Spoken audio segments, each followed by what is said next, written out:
એક શિક્ષકે પોતાના ક્લાસમાં છોકરાઓને કીધું કે કાલે તમારે બધાએ પોતાની માતા ઉપર કંઈક કાવ્ય લખીને લાવવાનું છે. મા માટે થઈને કે તમારે કંઈક શબ્દો લખીને લાવવાના છે. બધાએ છોકરાઓ બીજા દિવસે પોતાની નોટમાં પોતપોતાની રીતના કંઈક કાવ્ય લખીને લાવ્યા, કોઈ કંઈક શબ્દો લખીને લાવ્યા. પણ એક છોકરાની નોટ છે એમાં કંઈક વિચિત્ર જોવા મળ્યું. એમાં આખી એબીસીડી લખેલી હતી. છોકરાએ A to Z આખી એબીસીડી લખેલી. તો શિક્ષકે એ છોકરાને ઉભો કર્યો અને પૂછ્યું કે ભાઈ આ શું છે, આનો શું મતલબ?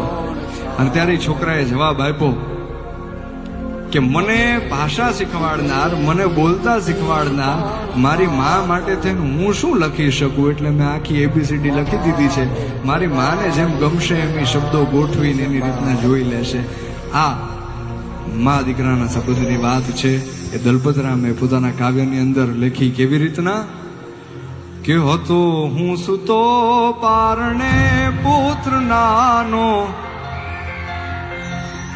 રડું છેક તો રાખતું કોણ છાનો, મને દુખી દેખી દુખી કોણ થાતું,